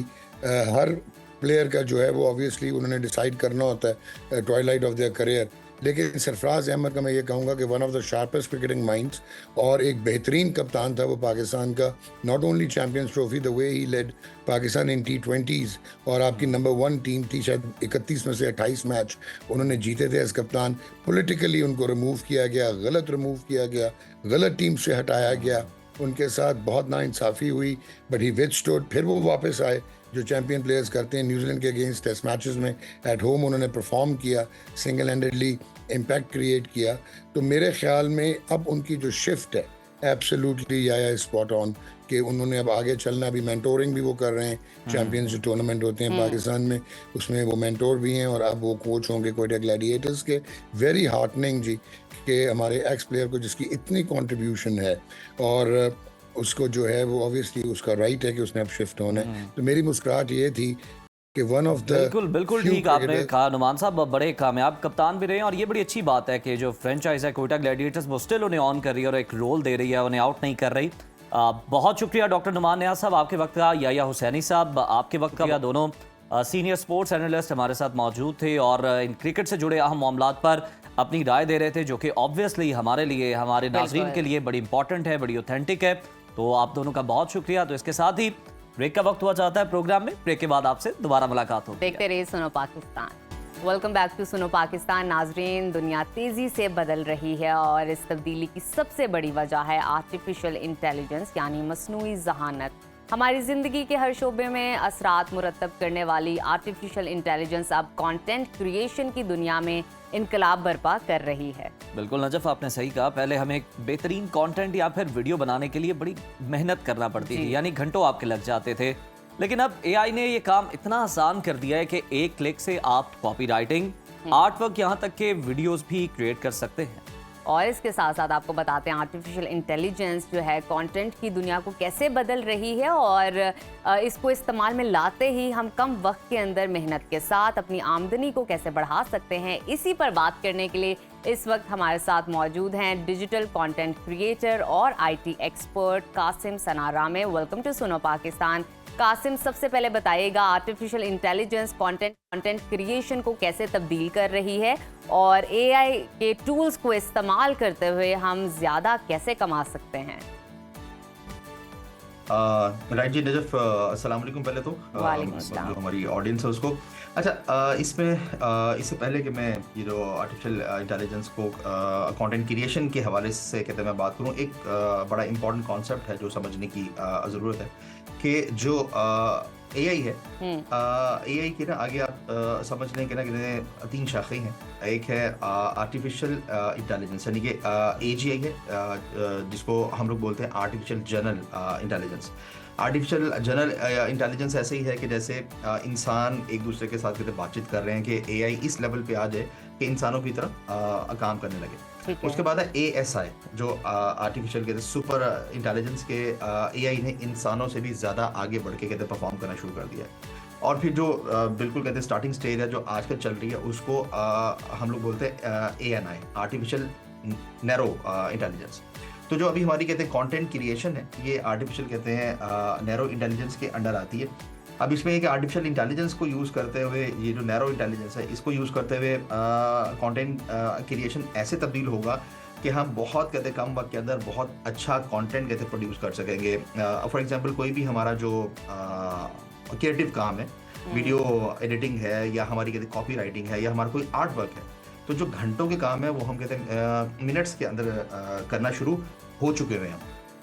और इसी तरीके से हमारे कुछ इस तरह के AI टूल्स भी हैं जो कहते हैं मशीन लर्निंग के ऊपर कहते हैं बेस कर रहे होते हैं। और ये ना यानी कि जो हमारी लैंग्वेज है, उसका जो कहते हैं ग्रामर है, उसका जो कहते हैं डिज़ाइन है, उन सब चीज़ों को बहुत ज़्यादा कहते हैं सिंपल कर रही है। और इसी तरीके से एक जो कहते हैं स्टार्टर बंदा है उसको भी अब एक high level of content creation available है। तो AI ने एक कहते हैं बहुत बड़ा जो इनकलाब है कहते हैं बर्पा कर वो वाकई बर्पा किया। कासिम, ये भी बताएं कि AI के जरिए कॉपी राइटिंग करने के लिए कौन से बेहतरीन टूल्स जो हैं वो इस वक्त दस्तयाब हैं, इस्तेमाल करने का उन्हें दुरुस्त तरीका क्या, और साथ ही साथ ये भी बताइए कि कॉपी राइटिंग के लिए बेहतरीन टूल्स कौन से हैं AI के? राइट, आपने तो एक ही सवाल के अंदर 2-3 सवाल पूछ लिए। और वैसे तो इसका जवाब मैं कोई 2-2.5 घंटे का है, लेकिन मैं बहुत शॉर्ट करके बताता हूँ आपको कि कॉपी राइटिंग के लिए जो बेहतरीन AI टूल्स जो कहते हैं मेरे एक्सपीरियंस के अंदर है, एक तो सबसे पहले आपका एक अच्छा कहते हैं मैटर लिखने के लिए, एक अच्छी ईमेल्स लिखने के लिए या कोई क्रिएटिव कहते हैं राइटिंग करने के लिए चैट GPT इज़ ऑसम। ये बहुत कहते हैं लॉजिकल आपको आप कह लें कि ना राइटिंग आपको देता है। और इसी तरीके से फिर जैस्पर AI है कि जो आपकी जो कहते हैं मार्केटिंग की कॉपी जो होती है, यानी कि एडवर्टीजमेंट कॉपीज जो हैं वो कहते हैं बहुत अच्छी लिखता है। और इसी तरीके से जो हमारा वेबसाइट्स के ऊपर जो हमारे कहते हैं मैटर होता है या जो चीज़ें हमने अपनी कहते हैं वेबसाइट के ऊपर कहते हैं लिखनी होती है, उसके लिए जैस्पर AI कहते हैं बहुत ज़बरदस्त है। और इसके साथ साथ एक और टूल जो कहते हैं मैं यूज़ करता हूँ, दैट इज़ copy.ai। तो copy.ai ज़्यादा फोकस करता है कि जो सोशल मीडिया पोस्ट हो गई या जो हमारे एडवर्टीजमेंट कहते हैं मटेरियल्स हैं, ख़ास तौर पे जो हमारे सोशल मीडिया के ऊपर आप कह लेंगे बहुत ज़्यादा कहते हैं सूटेबल है। और इसी तरीके से एक और टूल जो कहते हैं बहुत ज़बरदस्त है, दैट इज़ राइट सोनिक जो है ये ब्लॉग्स और जो कहते हैं लॉन्ग फॉर्म जो आपका कहते हैं कंटेंट होता है उसको लिखने के लिए it's awesome tool. Right sonic जो आपको कहते हैं बहुत कॉम्प्रिहेंसिवली लिख कर देता है। अब इसमें आपने साथ में ये भी पूछा कि इस्तेमाल का तरीक़ाकार क्या है, जिसके लिए आपको कहते हैं मैंने कहा कि इसके लिए तो मुझे को 2.5-3 घंटे चाहिए होंगे, लेकिन शॉर्टली इसमें ये कि जो भी आपका टॉपिक है तो उसकी क्लैरिटी बहुत इम्पॉर्टेंट है आपको। तो आपने अपना टॉपिक और उससे रिलेटेड जो कहते हैं कॉन्टेक्स्ट है वो आपने प्रॉपरली इनपुट करना है, यानी कि आपने एक राइट कहते हैं प्रॉम्प्ट देना है आपने। सही। और उसके बाद जो आपके पास आंसर आ जाता है तो आपने उसको फिर अब आपने अपनी महारत ये जो आपकी स्किल्स हैं उसके मुताबिक आपने उसको सेट करना है और उसकी कहते हैं ग्रामर्स वगैरह और जो बाकी रियलिस्टिक वर्डिंग जो है उसको आपने एक दफ़ा कहते हैं चेक कर लेना है। कासिम, तो कितना मतलब ये फिर ऑथेंटिक हो सकता है और कितना रिलेटेबल हो सकता है, कितना लेटेस्ट हो सकता है? सॉरी, आपकी ये वाला कहते क्वेश्चन नहीं हुआ क्लियर मुझे। कासिम, ये जो फिर कंटेंट AI के जरिए जनरेट होगा, इस पर थोड़े से सवाल उठते हैं कि कितना ऑथेंटिक होगा, कितना रिलेटेबल होगा, कितना ये मतलब लेटेस्ट होगा? हाँ जी। इसमें ना अभी हमारे कहते हैं कुछ इस तरह के AI टूल्स हैं कि जो रियल लाइफ के कहते हैं बहुत ज़्यादा कहते हैं करीब आपको कंटेंट दे रहे हैं। राइट, अब सिर्फ डिपेंड करता है कि आप कितना इफेक्टिवली उसको इस्तेमाल कर पा रहे हैं। होता क्या है कि आमतौर पे लोग कहते हैं फ्री टूल्स को यूज़ कर रहे होते हैं, या अगर कोई एक कहते हैं पेड टूल लेते भी हैं तो उसकी जो बाकायदा ट्रेनिंग जो है वो लेने की जहमत नहीं करते। हर एक जो टूल है उसने अपनी कहते हैं वेबसाइट पर या अपने यूट्यूब पर उससे रिलेटेड कहते हैं ट्रेनिंग्स अपलोड की हुई होती हैं। तो आप अगर उनको कहते हैं प्रॉपरली सीख कर आप अगर चलेंगे तो आप बहुत हाई क्वालिटी कंटेंट क्रिएट कर सकते हैं।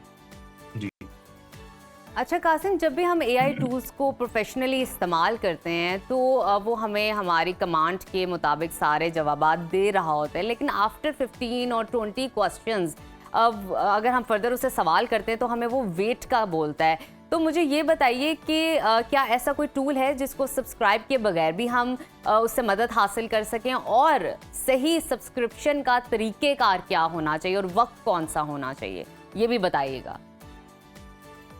अच्छा, आपकी ना बीच में आवाज़ थोड़ी सी कटी थी, लेकिन जो मुझे आपका कहते हैं क्वेश्चन समझ में आया जी।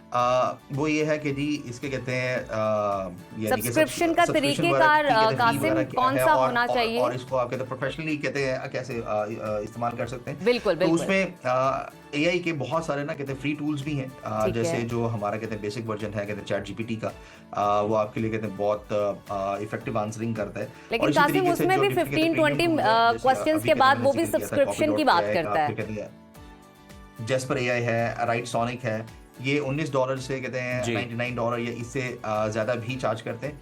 अब ये कि इसका जो प्रोफेशनल यूज़ है उसके लिए आपने जो मैंने अभी एक कहते हैं ओपन सीक्रेट बताया था कि तमाम टूल्स के जो कहते हैं ट्रेनिंग है वो उन टूल्स के अपने YouTube चैनल्स के ऊपर कहते हैं मौजूद होती है। उन ट्रेनिंग को कहते हैं ज़रूर ले लें। बहुत सारे ठीक लोग है। उन ट्रेनिंग्स को कहते हैं प्रॉपर्ली जाकर कहते हैं लेते नहीं है। अच्छा, एक तो आपने वाली ट्रेनिंग कहते हैं ली, दूसरा उस वाली ट्रेनिंग को आपने फिर कहते हैं प्रैक्टिकली इम्प्लीमेंट करना है, हाथ से आपने कहते हैं परफॉर्म करना है, और टूल्स के जो फीचर्स हैं उनको आपने बड़े अच्छे तरीके से अंडरस्टैंड करना है, क्योंकि समटाइम एक छोटा सा फीचर होता है जो आपकी एक बहुत ज़बरदस्त डिटेल को बहुत हाईलाइट कर देता है, जिसकी वजह से आप अपनी कहते हैं वीडियोस कहते हैं बहुत अच्छी बना सकते हैं, आप कहते हैं ग्राफिक डिजाइनिंग बहुत अच्छी कर सकते हैं, और आप कहते हैं कॉपी राइटिंग कहते हैं बहुत अच्छी कर सकते हैं। बिल्कुल ठीक है। कासिम, ये भी बता दें कि एआई के जरिए आप किस तरह की वीडियोस बना सकते हैं, और क्या इन एआई वीडियोस के जरिए पैसा कमाना वाकई मुमकिन है, बहुत आसान है? जी जी, कहते हैं बेपनाह मुमकिन है और आसान भी है। इसमें ये कि जो आपने कहते हैं एआई के जरिए वीडियोस जो हम कहते हैं बना सकते हैं, उसमें आमतौर पे जी।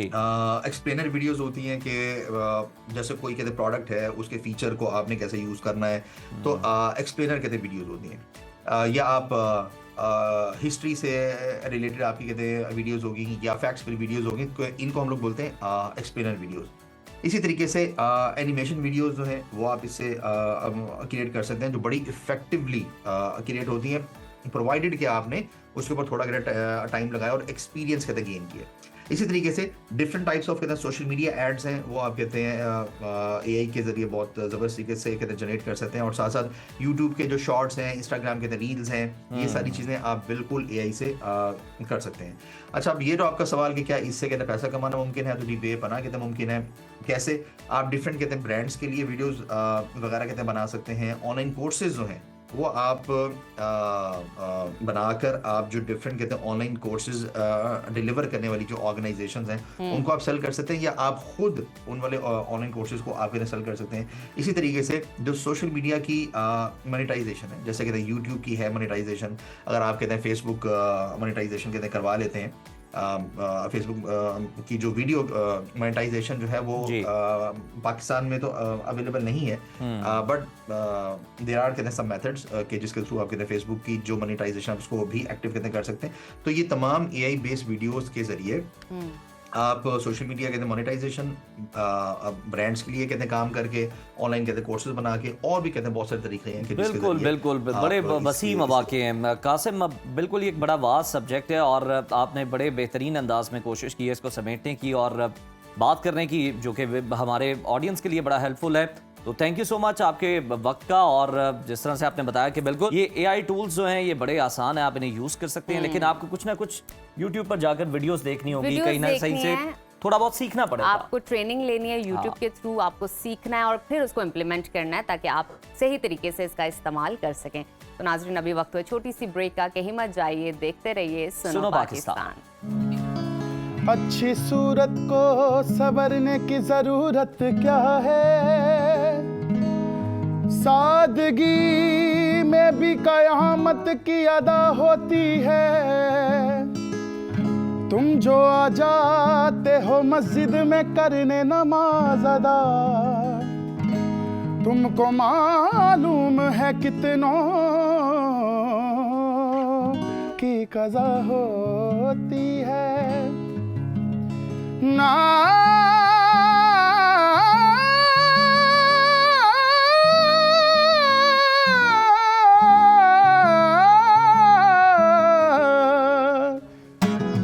तुम्हें दिल लगी भूल जानी पड़ेगी, मोहब्बत की राह राहों में आकर तो देखो, तुम्हें दिल लगी भूल जानी पड़ेगी, मोहब्बत की राहों में आकर तो देखो, तुम्हें दिल लगी भूल जानी पड़ेगी, मोहब्बत की राहों में आकर तो देखो, तुम्हारे ख्यालों की दुनिया यही है, जरा साथ शाम में बिता कर तो देखो, तुम्हें दिल लगी भूल जानी पड़ेगी, मोहब्बत की राहों में आकर तो देखो। देख के मुझे क्यों तुम देखते नहीं, यारा ऐसी बेरुखी हाँ सही तो नहीं, रात दिन जिसे मांगा था दुआओं में, देखो गौर से कहीं मैं वही तो नहीं। मैं वो रंग हूँ जो चढ़ के कभी छूटे ना, मैं वो रंग हूँ जो चढ़ के कभी छूटे ना, गामन से तुम्हें प्यार से प्यार होने लगेगा, जरा साथ शाम में बिता कर तो देखो। बहुत ज़बरदस्त अरसलान। नाज़रीन, लाहौर शहर है जिसे शहर भी कहा जाता है, जिसने आज भी जनाब मौसीकी और आर्ट को ज़िंदा रखा हुआ है।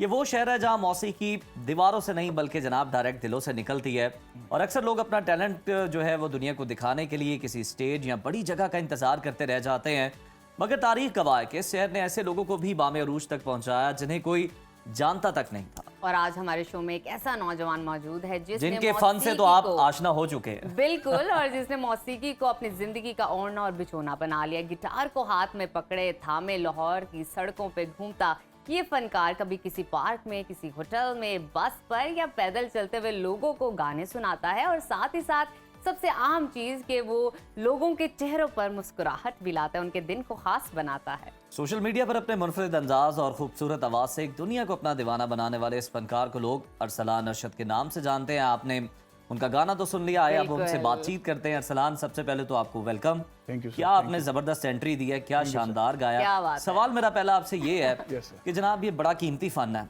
लोग तो जी कॉन्सर्ट्स पे टिकट्स बेच के गाते हैं, ऐसे ही है। तो आप सड़कों पे गा रहे हैं, बसों में भाईजान गा रहे हैं, पार्क्स भी नहीं आपने छोड़े, होटल भी नहीं छोड़े, तो ये आपको आइडिया किस तरह से आया कि जनाब आपने इस तरह से भी गाना है?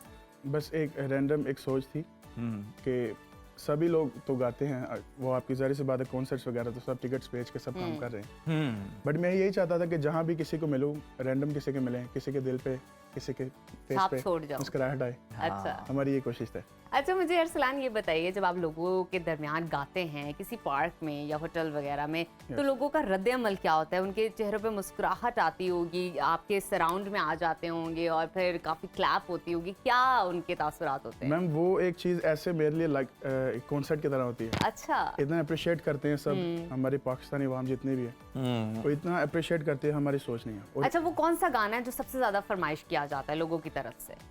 एक इंडियन सॉन्ग है, पर वो इधर गा सकते। चले एक और गाना जो है मैंने आपका सुना है जो कि बड़ा मशहूर है, कि सोनिए जे तेरे ना दगा मैं कमावा। जी जी, वो आपका बड़ा वायरल भी हुआ, तो हम चाहेंगे वही सुना दें जी।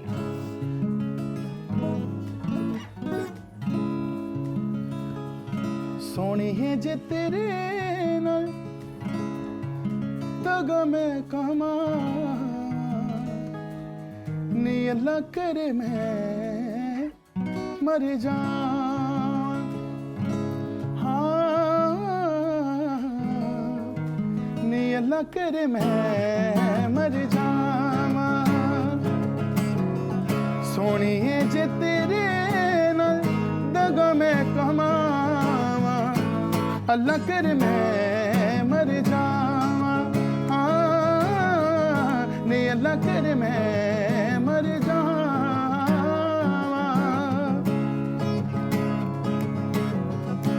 लबनी नी तेरे जही चीज़ जहान ते, सो तेरी खावा हथ रख के कुरान ते लबनी ने तेरे जही चीज जहान ते सो तेरी खावा हथ रख के कुरान ते के फुल्लां जिहा दिल तेरा के फुल्लां जिहा दिल तेरा कद मैं दुखावा अल्लाह कर मैं मर जावा हाँ नी अल्लाह दिसो मैं मर जावा।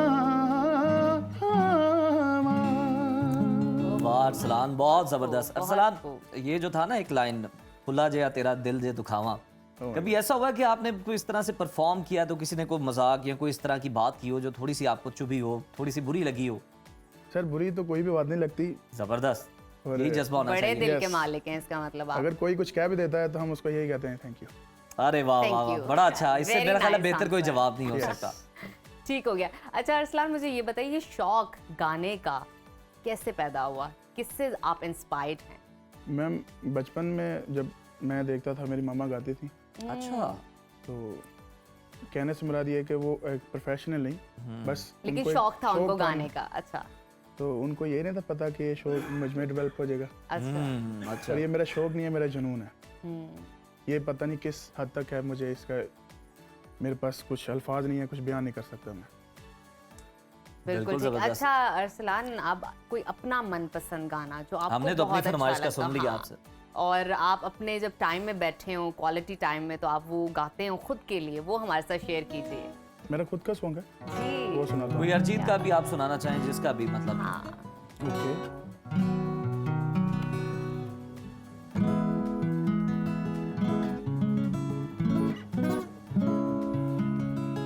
फिर खान साहब को सुना देता हूँ।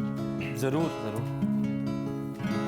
दिल तेरे नाम मेरी जान तेरे नाम, तेरे नाल सुबह मेरी तेरे नाल शाम, गल मेरी क्यों नहीं मनदा माही वे, जिंदगी ये तेरे नाल तू मेरा ए प्यार, आ जावे माही वे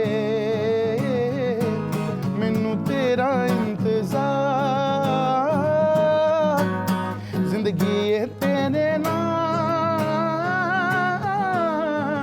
तू मेरा ए प्यार, आ जावे माही वे मैनू तेरा इंतजार।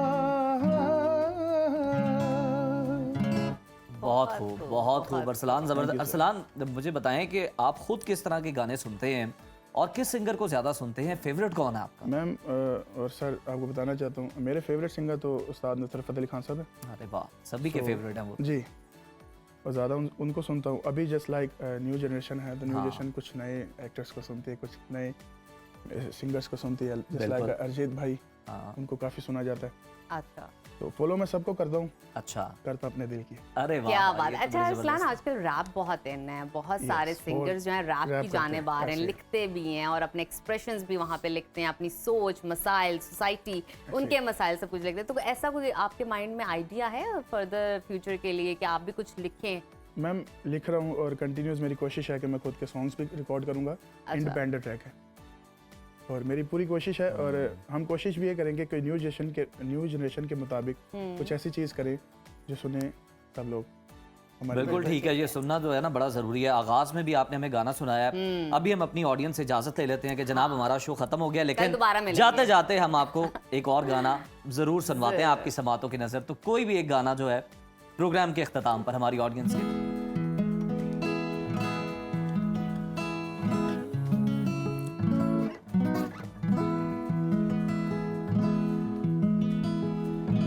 जाने खुदा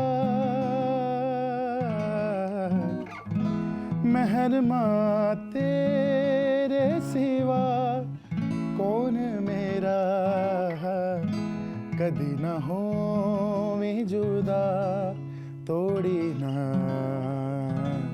साथ मेरा। सानू एक पल चैन ना आवे, सानू एक पल चैन ना आवे, सजना तेरे बिना, सजना तेरे बिना।